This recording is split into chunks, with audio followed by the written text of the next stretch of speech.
We are back from Wheeler Lake. Just got home. Left at 1:20 in the morning. It's 10:30, 11. Maybe it's 11. I do actually like that. I'm gonna start doing that from here on out. In the past, I've driven sometimes home from the tournament day. I remember doing it like Pickwick. Like I left the tournament in Kentucky. Like I left them both, drove home that night. Sometimes I made it. Sometimes I had to stop somewhere and sleep for an hour. I was like, man, I don't sleep very much anyways. Let me just, what happens if I go to bed at 8 or 9? Which I know what happens if I go to bed at 8 or 9. I wake up. And that's what I did. No alarm, no nothing. Went to bed around 9:30 or 10 and woke up at 1 and was out the door at 1:20. Was a little tired around 2 or 3. But other than that, easy drive. Most of it was at night. Hit a little rain in Louisiana for about an hour. Wasn't great. So I'm back. Wheeler Lake. I haven't watched any of the live, although I don't think I need to. Usually I get little bits of pieces, like people are more willing to talk. Not that you ask, just like we all just kind of talk a little about things here and there. The first thing I'll say is this. I went up closer to the tail race on day 1. I thought that was going to be my most consistent way to catch them. And that mid-range of like, I think I can kind of catch them fairly good, a decent bag. I still thought going closer to the Wilson Dam was a chance for a bigger bag, but riskier for me. And then I had some stuff that I didn't really know how good it was. I knew it wasn't great. I knew it wasn't enough to sustain, but I had some stuff right there at Decatur. But I thought, man, I kind of caught them on day 3 of practice up by the tail race. Not in the tail race, but up that direction.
I got on a pattern in the sense of it made sense, caught some big spots, caught some fairly good smallmouth.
spot.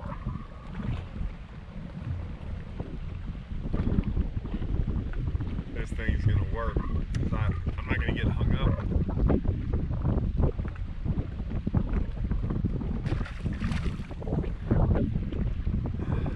I got a plan for tomorrow now. I'm gonna go try some things. And I wasn't trying that hard to catch them. Like I could kind of just fish and catch them. I think I had like 8 or 9, 10 bites. Did it for half the day at most. Looked for more of it, found a bunch of it. I was like, okay, I got it. What I'll say about that real quick is this. The only problem I had with that is this. It's not that I don't know much about tail races. I think every tail race is different. I think every lake is different. I don't know when you figure out something on a day, especially when you have current. How about this? When I catch them doing certain things and it's cloudy outside, I understand sometimes that might be why I'm catching them. Or when it's sunny or different things. Like I have so much experience with that. I'm not saying I know how to adjust to it, but I understand what it is a lot of times, okay?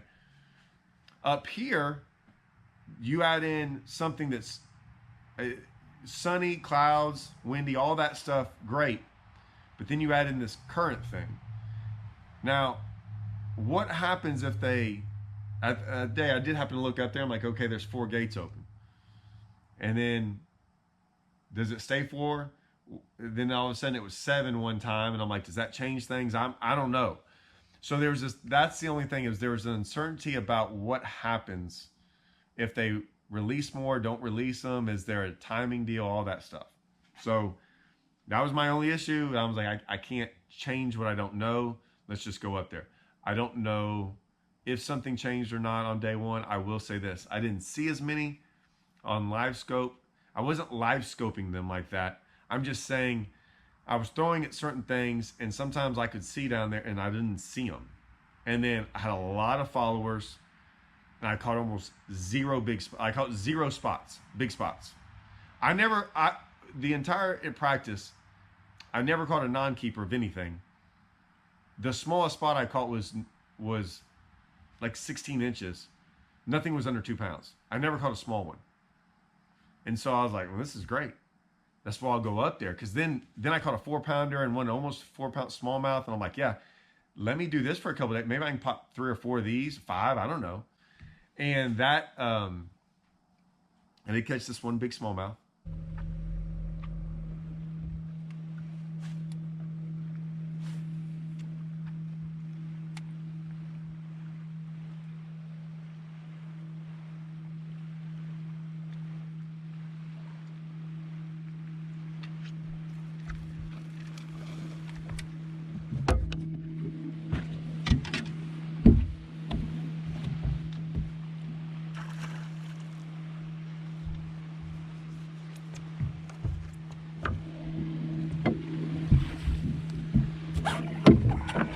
You're fine. Stay right there.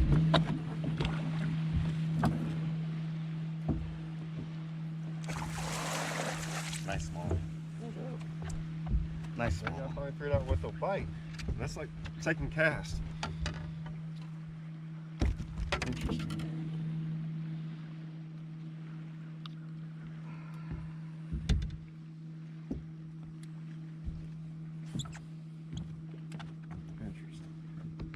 But other than that, they were like small spots, like non-keeper spot. Like they only have to be 12 inches. And I was catching some under than that, and I never caught one out of the 9 or 10 I caught in practice. And I was trying to like get a bite or 2 here and then like move. I was like moving to different sections when I would get a bite or 2. I'm like, okay, it's going down on this stretch, and I'd just idle it and look. I'm like, yep, this all looks right. And sometimes I was getting bit, or I would see him coming and I'd reel away from him. So I was doing my best not to catch him, and yet I would still catch some. Never caught a drum. Caught freaking drum. Look here.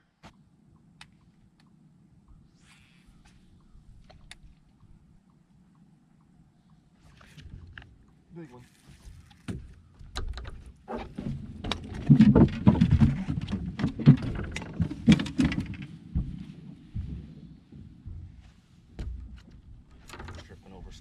Up here, here we go. Yeah, bass. That's a good. Gosh dang, I hadn't caught one of them. I go what? Oh, drum. Or we call them sheephead and drum. I hadn't caught one of them up here. I tripped over my rod. I tripped over my net.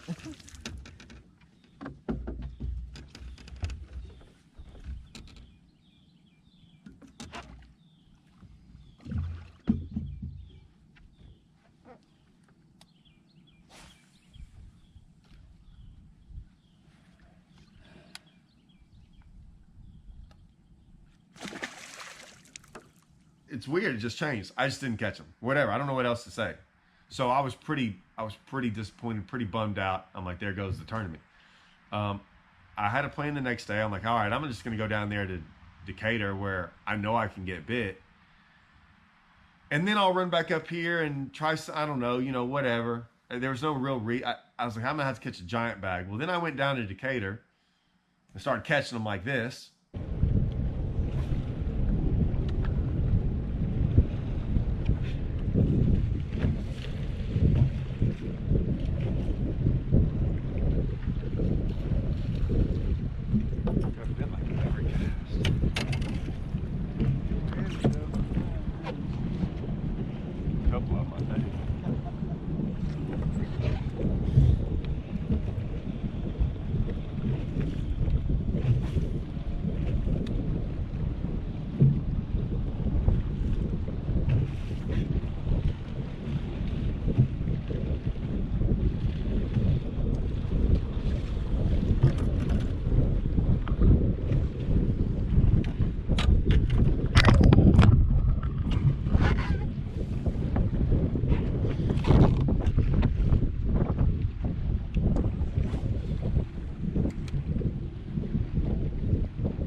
This was like right off the bat in the morning too.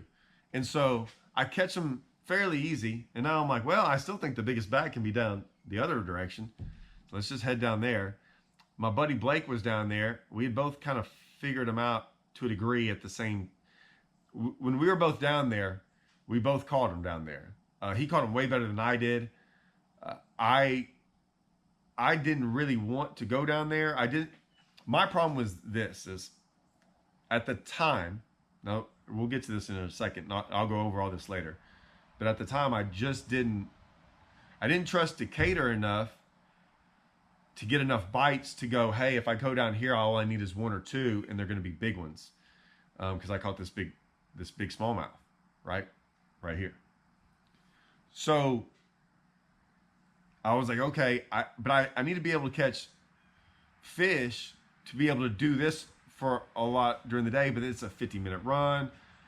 I get down here, I've spent so much time down here and I haven't really gotten bit anywhere else. That's why I stayed up there, because I thought it was so much more of a consistent way to catch them. This place is 60 miles long.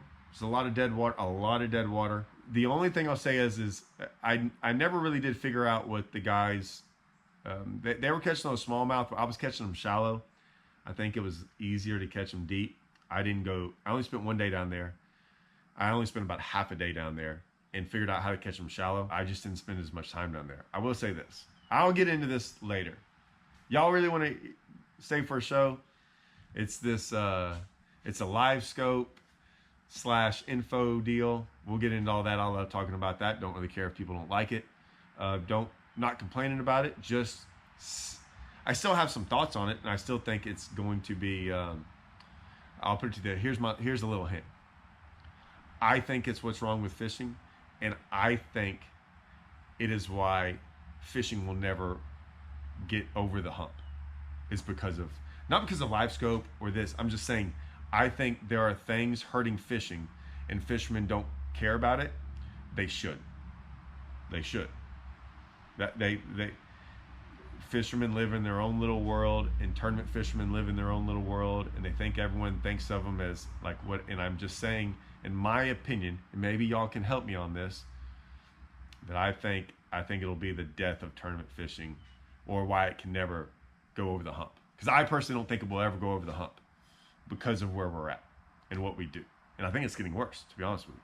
That's another story. So I talked to a buddy of mine who like caught him down there, and he was like, "Yeah, man, he did pretty good. I think he got a check."